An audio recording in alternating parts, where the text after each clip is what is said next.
Graça e paz, meus amados e queridos irmãos, estamos aqui na presença de nosso Senhor e Salvador Jesus Cristo para compartilhar com os amados na noite de hoje uma palavra de Deus que encontra-se aqui no Evangelho de Mateus, capítulo 16, verso de número 13 ao verso de número 16. Pegue a sua Bíblia e vamos fazer a leitura deste texto maravilhoso de Mateus. Amém? Aqui a temática fala sobre a confissão de Pedro, mas o tema da mensagem desta noite, que eu compartilho com os irmãos, é: quem é Jesus para você? Amém? Façamos então a leitura de Mateus 16, do verso 13 ao verso 16.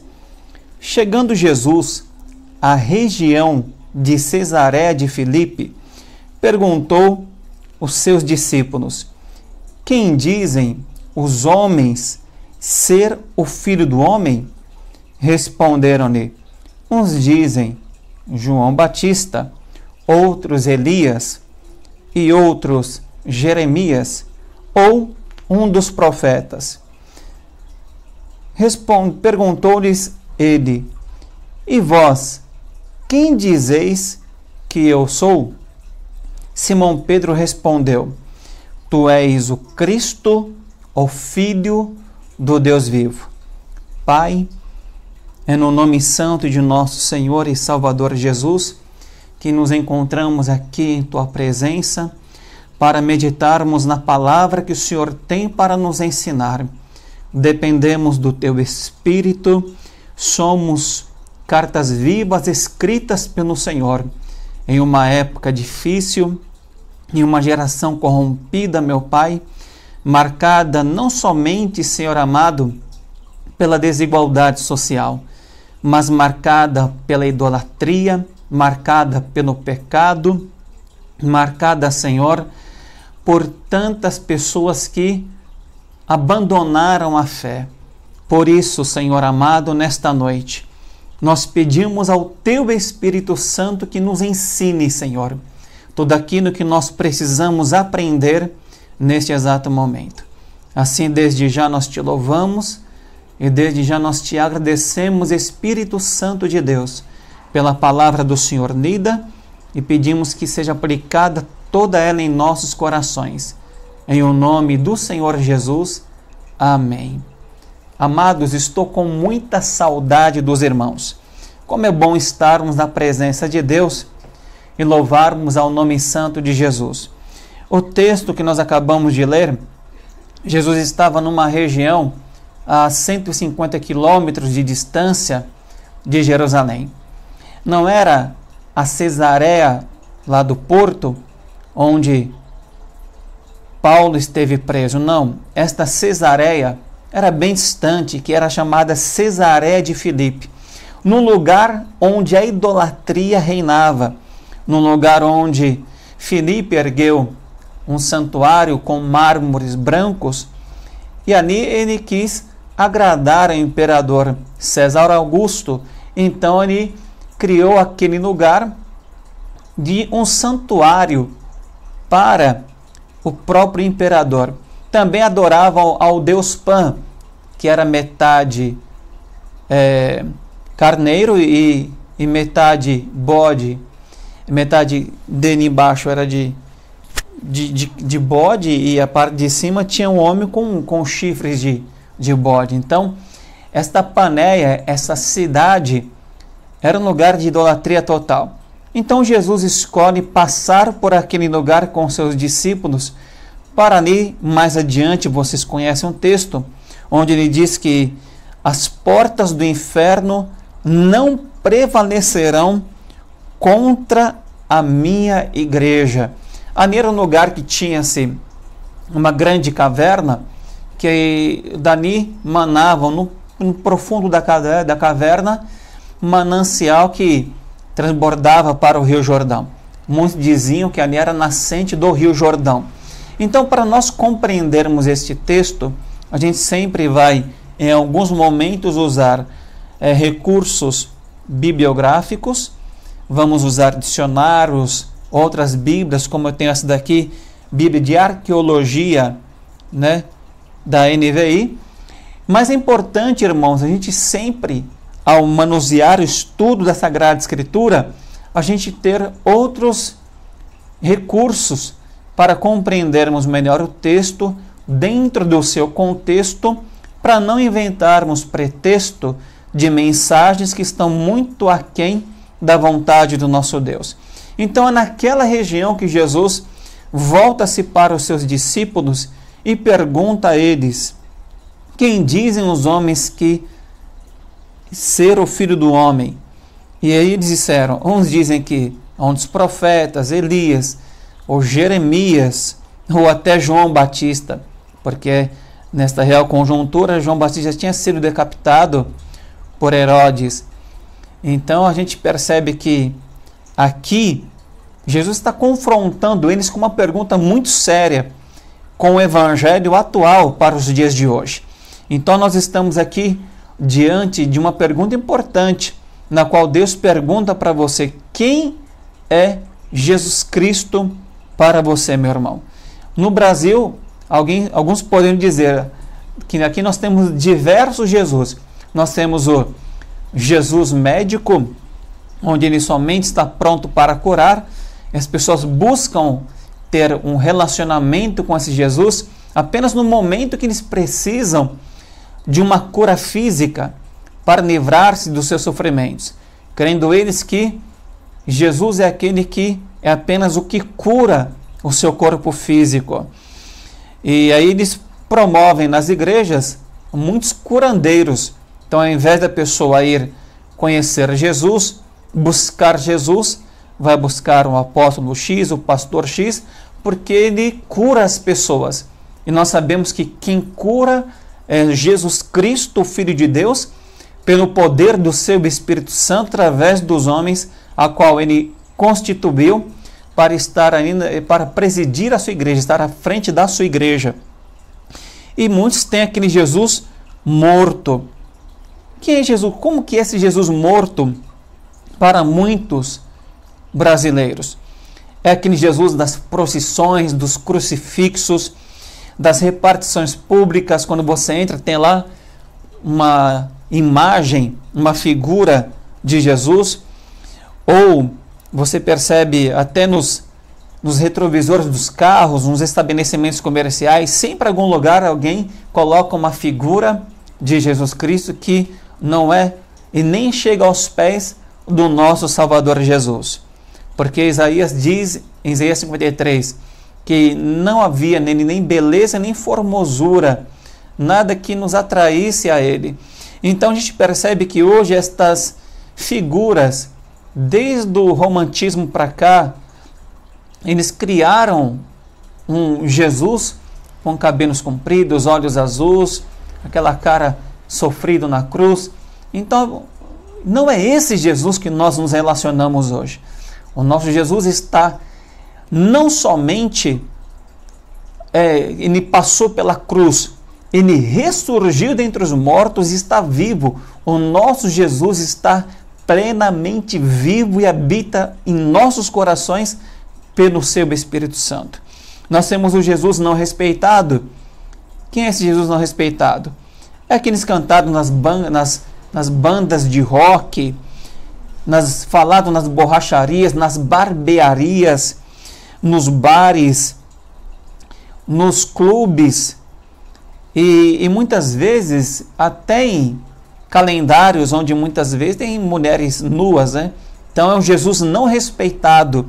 A gente percebe isto até recentemente tivemos aí em outros lugares, né, marchas que é vergonhoso citar aqui o nome, que apresentaram aí um Jesus, né, homossexual. Então, não é este o nosso Cristo. Nosso Cristo, ele é o Messias, o Filho do Deus vivo.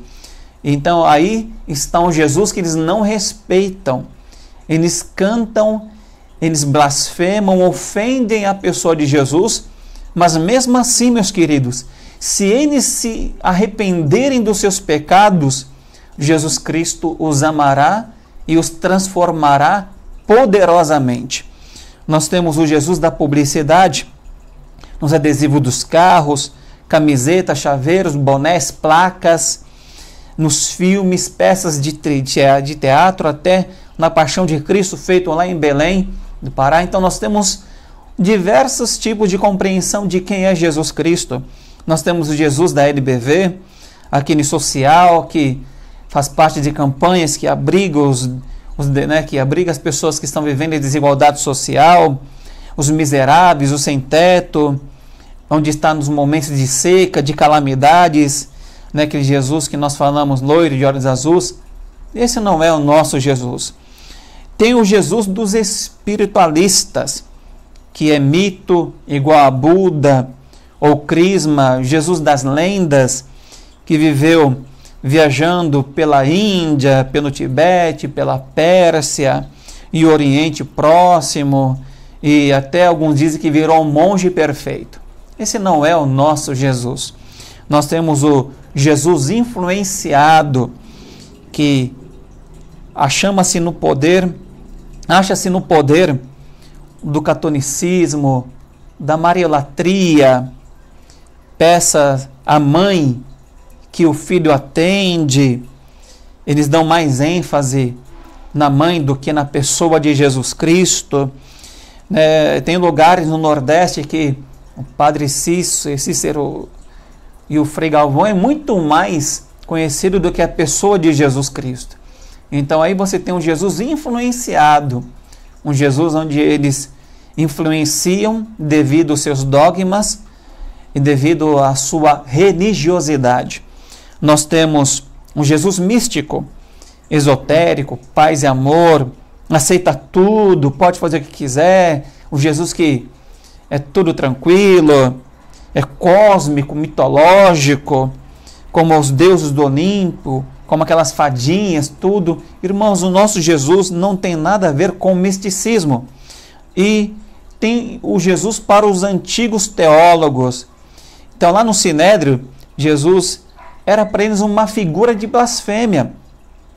Até os essênios, que viviam mais no deserto, eles não queriam se envolver nem com o povo lá, com quem cultuava-se no templo de Jerusalém, porque eles diziam que o sacerdócio estava já fadado ao fracasso, a religião estava fadada ao fracasso. Então os essênios eles esperavam apenas que houvesse uma redenção, uma purificação do templo, para que eles pudessem voltar a cultuar a Deus ali dentro. Então eles viviam uma vida totalmente ascética, viviam mais o ascetismo, uma vida mais distante do que os outros que viviam uma religiosidade, como os fariseus, saduceus e muitos outros que viviam ali como os escribas.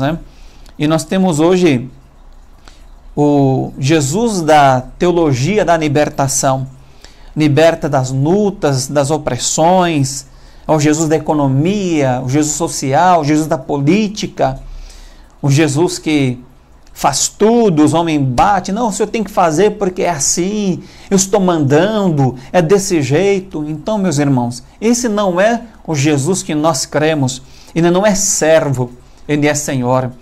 Ele não é uma criatura menor, ele é co-igual ao Pai, ele é 100% Deus e 100% homem. Ele é o nosso Messias, ele é o Cristo do Deus vivo, ressurreto, que hoje governa tudo, está sobre todos, em nome de Jesus. Nós temos o Jesus da teologia triunfalista, onde Jesus não deixa ninguém passar por aflições, por dores, angústias e por sofrimentos. Jesus mesmo disse em João 16, no mundo tereis aflições, mas tende bom ânimo, porque eu venci o mundo. E se ele vencer o mundo, irmãos, nós vamos vencer também em nome do Senhor Jesus Cristo. Tem o Jesus da teologia da prosperidade. Esse Jesus, ele só traz bênçãos, só prosperidade. Tem que ser riquezas, bens materiais. Este não é o Jesus que nós cremos. Antes de ter uma vida próspera, nós precisamos ter uma vida espiritual, íntima, ligada com o trono da graça de Deus, através do Espírito Santo. Jesus não veio ao mundo para prosperar as pessoas. Não veio ao mundo para que você deixasse de morar, como eu moro aqui no Parque Novo Mundo, viesse a morar em Alphaville, deixasse de andar de Fusquinha para andar de Hilux. Não, não é esse nosso Jesus. A gente sabe que ele abençoou o homem conforme a sua fé, mas não foi para isso que ele morreu na cruz. Ele não morreu na cruz para você ter o seu contrato com o gerente aprovado na Caixa Econômica Federal, contrato da casa própria. Ele não morreu para que você tivesse um casamento afortunado, não. Ele não morreu para que você tivesse uma mesa cheia de alimentos. Não foi isso. Jesus morreu e veio para salvar o que se havia perdido.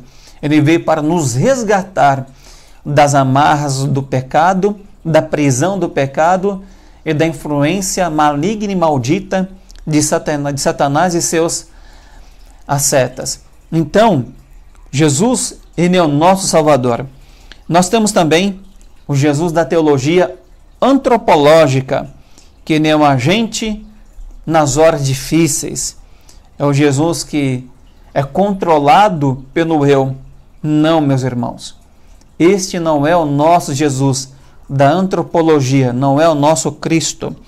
E nem uma religião de mercado, produto para ser adquirido com facilidades ao consumidor. Jesus não é um produto religioso, ele é o Messias, ele é o Cristo, Filho do Deus vivo. E na teologia espírita, tanto na macumbaria, feitiçaria, magia negra, na quimbanda, umbanda, no candomblé, tem um Jesus que é o Oxalá dos orixás. Este não é o nosso Jesus, meus queridos. Em nenhum momento Jesus faz associação da sua pessoa com o império das trevas. Não, não há aliança entre a luz e as trevas, entre Cristo e os demônios. Não tem aliança. Ou você é de Jesus, ou você não é de Jesus. Esta é a maior verdade que encontramos no Santo Evangelho de Deus, em nome de Jesus Cristo. E nas seitas heréticas, tanto no docetismo, tanto no gnosticismo e muitas outras que em muitas outras ministrações iremos aqui trazer aos amados, o Jesus é apenas uma criatura exaltada, um ser superior que atingiu, como na Índia, o Nirvana, a mais exaltada de todas as criaturas. Jesus para eles não é Deus, é apenas foi criado por Deus. Isso Ari dizia no ano 256 a 336 depois de Cristo. Tanto hoje a gente percebe que isso é feito nas testemunhas de Jeová. Jesus é um Deus menor, como a gente vê nos mormons e nos espíritas.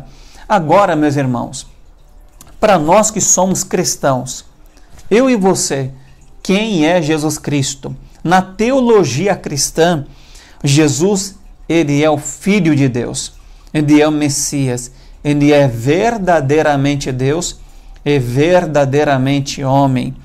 Jesus, ele é aquele na qual estava escrita a sua vinda através de Moisés, dos profetas, dos nossos amados do Antigo Testamento. Então, não há separação da pessoa de Jesus Cristo. Muitos querem fazer essa separação e muitos até dizem, mas quem que morreu na cruz do Calvário? Se Jesus é Deus, e Deus não pode morrer, quem é que morreu? Falar da humanidade de Jesus é muito fácil.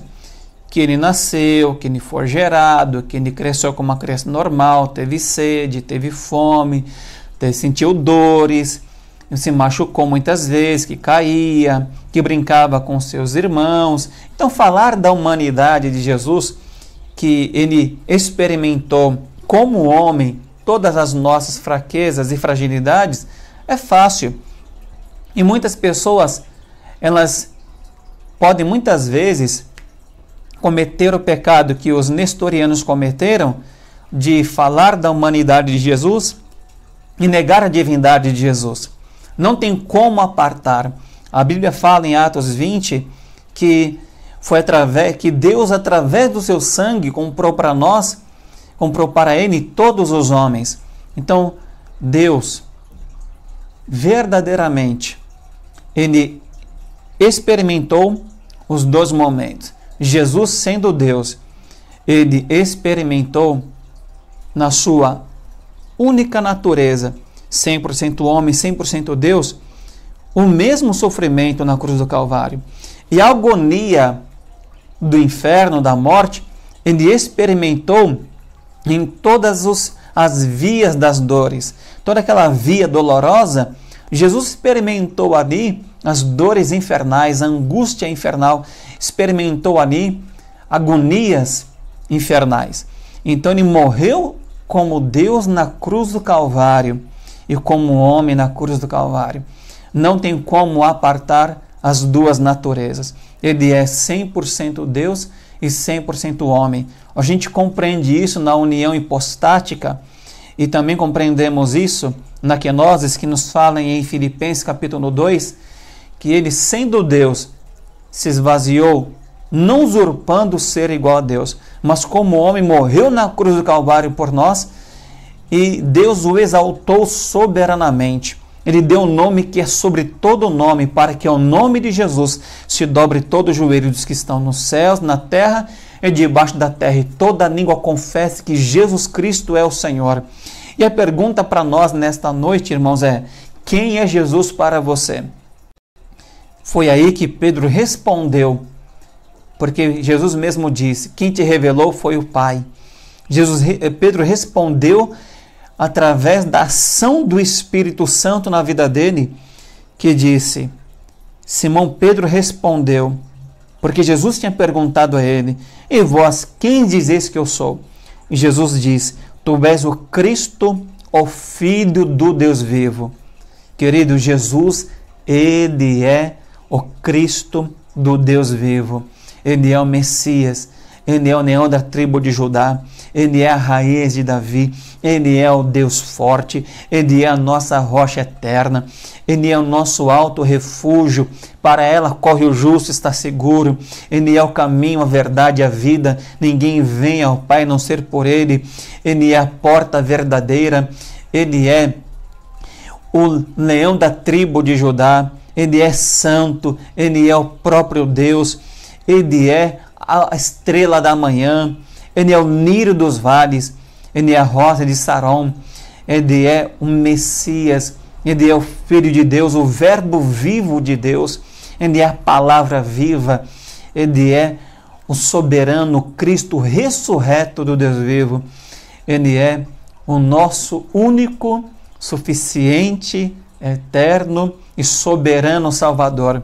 Ele é o nosso Deus, ele é o nosso baluarte, a nossa bandeira, ele é o nosso refúgio certo, ele é a nossa segurança, a nossa âncora, o nosso porto seguro, o amado da nossa alma, a quem nós confiamos. Ele é a nossa melhor companhia nos momentos de dificuldade. Ele é o nosso médico dos médicos, ele é o Senhor dos senhores, o Rei dos reis. Ele está sobre todos e sobre tudo. É ele quem tem o poder de dar a vida e de tornar a tomá-la. O Pai não julga, mas deu ao Filho o poder de julgar tanto os vivos como os mortos. Ele é o Deus Todo-Poderoso. Ele é o nosso Salvador. Então, nesse momento de reclusão em casa, queridos, toma, posse desta verdade. Creia neste Evangelho. Permita que o Espírito Santo aplique esta palavra no seu coração dia após dia e deixa o poder de Deus agir na tua vida em nome de Jesus. Amém? Pai, é no nome de Jesus que te agradecemos por estarmos aqui estudando a palavra do Senhor. Te louvamos, meu Deus querido, porque cremos, Pai, que Jesus é o Cristo, Filho do Deus vivo. E agora eu oro, meu Deus amado, pela vida dos meus irmãos que estão nas suas casas. Visita a vida deles, meu Pai. Guarda, cura, liberta a vida deles em nome de Jesus Cristo. Que eles sejam cheios do Espírito Santo, cheios da palavra do Senhor.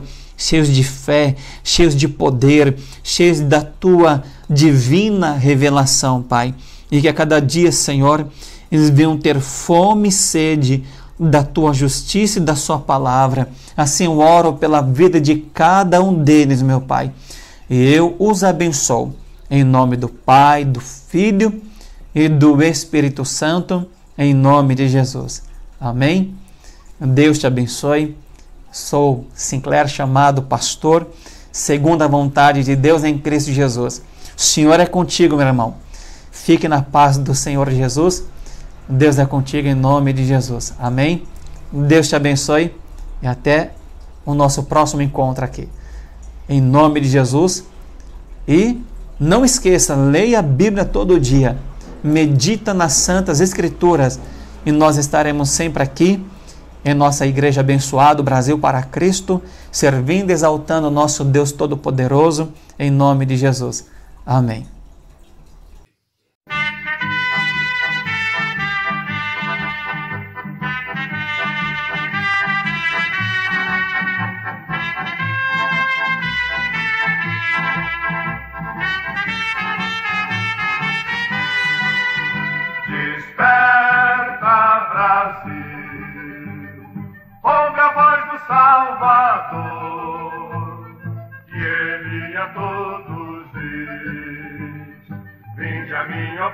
Pecador, desperta, Brasil.